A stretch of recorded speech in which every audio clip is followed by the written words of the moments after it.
You look at what football has done to all these players. It chose them. They didn't choose football. Let's go back to the pyramid of athletics, the pyramid of athleticism. It all starts at the top, and we know what sport that is. The lovely game of basketball. The game of basketball where if you get hit, you get 2 free throws. Not if you get hit, coach said, go back out there. I don't give a damn about you. And we all have fallen down to the game of football. We didn't land on football. Football landed on us. And you don't believe me? Ask Tony Gonzalez if he had a Charlie Ward situation. Would he have chose the lovely gridiron, or would he have chosen those long baggy shorts and a couple free throws? We know the answer to this. So Vontae Davis is now highlighting what other star players have told you. We don't love football like you think. We love it for what it gives us until we get to that place. You said a mouthful. Okay. You said a mouthful. Let's go here. And there's a lot of truth in what you're saying. But I can't go all the way there that people are falling into football because they're not great basketball players. Oh, really? Jimmy Graham? You want to keep going? No, listen. Antonio Gates? Look, there's a lot of great examples. Flip it, though. Flip your scenario on his head. How many basketball players say, nah, man, I want to go play football? I'll wait. Look. I'll wait. Football is a game for people with massive hearts and a little bit crazy. You got to be different. It's very There's true. no question about it. But there are some guys. I'm gonna give you one. Okay, I'm gonna give you one. Ray Lewis would I knew choose you were gonna football go Ray. every day. Yeah. Ray Lewis would choose football every day of the week. Yeah, and Ray Lewis also can't play point guard either. 5'11", 240, point guard. What I'm saying is, if Ray could have been a basketball player, look, you know who's going to be on our show later? Greg Jennings. Yes. Hell of a basketball player, went and played football instead. Terrell Owens is a hell of a basketball player, too. But you know what? He went and played what he could play, which is the game of football. No. Terrell Owens could have played college basketball. Greg Jennings certainly could have. Right. Again, so I can't go all the way there, but you've made a hell of a point. Let me ask you this question. Let's go. Let's narrow in on Vontae Davis. Let's do it. Do you have Lorenzo Alexander, no respect for him, thought it was the most disrespectful act in the world? Do you have any respect for Vontae for keeping it that real? That you know what? I don't want to do this. I'm not going to. Absolutely, I have respect for him. I have more respect for him. Tremendous respect for him to have the courage to talk about what he really feels despite what the reaction would be. Think about what he did. He basically said, it's over. And I know it's over. And he went to a place where a lot of football players desire to go. Because I want to take you into the world of football that's beyond the cheers, that's beyond the boos, beyond the paychecks, beyond all the accolade. Just the day-to-day rigors of that sport. And you know what it is. We've all heard it in cliche, but I don't think we've internalized it. It goes like this. You play on Sunday, you get all this love. Win or lose, you're still one of the most celebrated players and people walking this planet. Then Monday is a recovery day.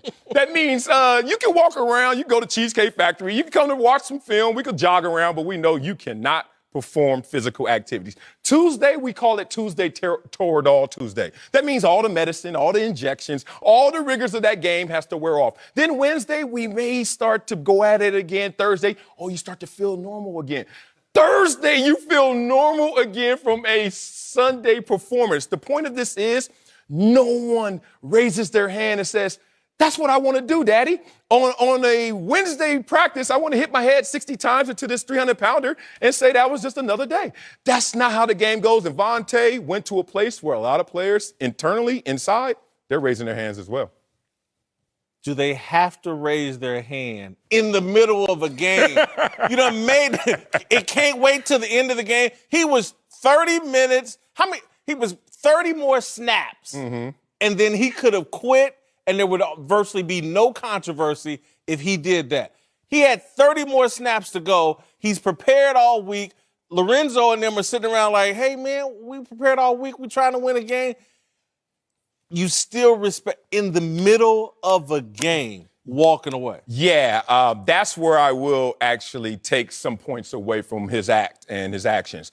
I rewind back to the first time I wanted to quit the game of football. I was 12 years young. And I remember This is my 4th year playing football, Pop Warner level. We never lost a game. I'm getting 4 or 5 touchdowns a game. I mean, I'm getting recruited by high schools. It's next level love in elementary school. I'm the man.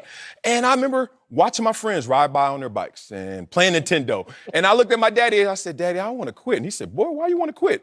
I said, I'm just tired. It hurts. And all my friends are having fun, not thinking about my future, not thinking about sacrificing for my future. My dad said these simple words: you can't quit something you start. At the end of the season, you want to quit? Your choice. No more football, but you're going to finish what you started. If Vontae's call to his grandmother could have went the way I wanted it to go, Grandma would have said, boy, you got to finish what you start, and let's talk about this at the end of the season. I want to finish on your last point about, or your big point about football players and wanting to quit and how hard. Look, it is. Football's only fun on game day. Preach. The rest of it is not fun. Man. But what I'll say, though, the exalted place that football players have in this society, to me, justifies the sacrifice. No pain, no gain. Right. That applies beyond sports. That applies to the rest of life. If you want to live in that exalted place, if you want to achieve something that everybody has to sit back and go, damn, that's incredible. Again, when I see LeBron and a lot of the basketball players, I look and see some of, like, God kissed them at birth, in the womb. He kissed them in a way that other people just don't get kissed, and therefore they're great basketball players. The same thing happens in football, but it requires a massive amount of sacrifice and work to even take advantage of whatever gifts God gave you. And so that level, the level of respect you can ask as a warrior and as a champion in football is unlike anything else in American society, and it makes it worth it to me. I totally agree with that. The rewards you get from it. To get a collective of guys, 53 in the pro level, hundreds on the high school team and hundreds on the collegiate team, to all make that ultimate sacrifice. We all know we're sitting there looking at each other like, man, if you don't show up, I won't show up. But you did show up, so I must show up. No matter if I could walk that day, I will run to the ball. No matter how it feels in that moment, I will do all I can. To have that as a collective emotion and then to actually achieve the goal that all of us are looking at differently, but we have to get to one place on the same page, no other sport can get you to that place. That said, if we could choose the other way, path of less resistance, we would have. All right, stick around. Later in the show, we'll give you our approval ratings for Vontae Davis. Here's where they were before his sudden retirement, with both of us having him at a Hall of Good level at 58. I'm guessing that may drop a little.